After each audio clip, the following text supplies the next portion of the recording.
Let's talk about Vagrant. Vagrant can create and configure virtual development environments. It's lightweight, reproducible, and portable. It's using existing virtualization technologies.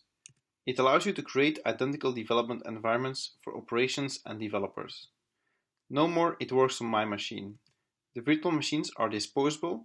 You can build them, remove them, and build them again when necessary. It's useful to quickly test things like shell scripts, chef, Ansible configurations, and isolated deployments of your software products.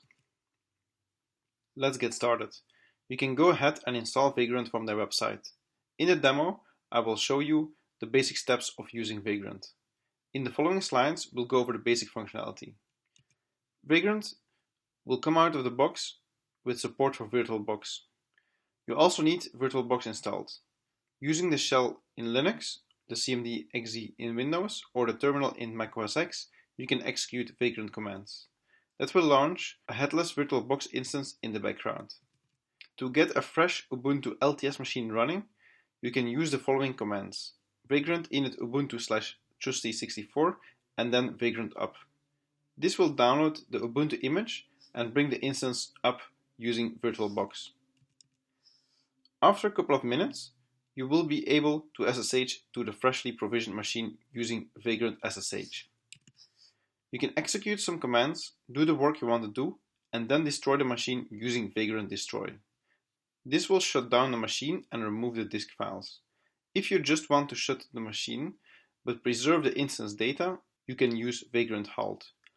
On a later time, you can use vagrant up again if you want to launch the machine.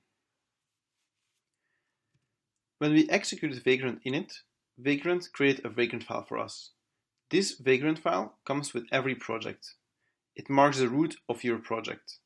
It describes the kind of machine and resources needed for the project to run and what software to install.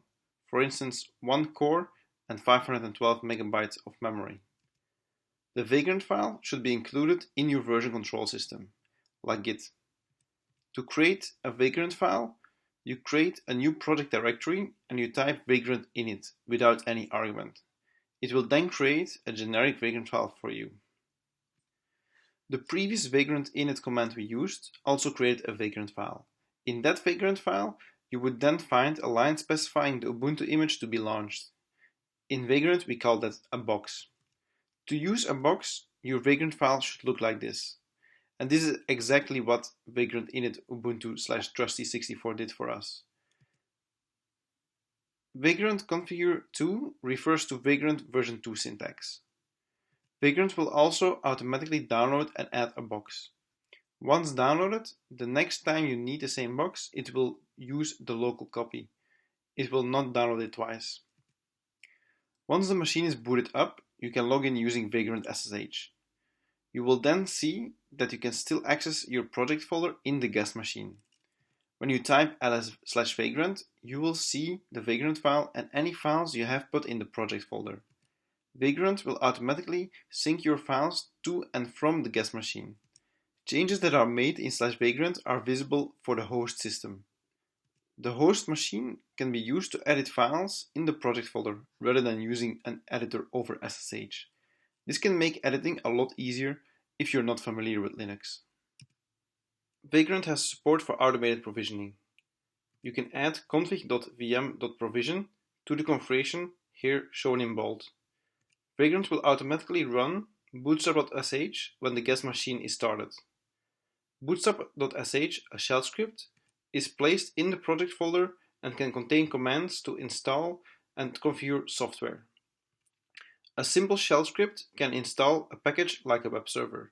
Once we start using configuration management software like Ansible and Chef, you will see this will become much more useful.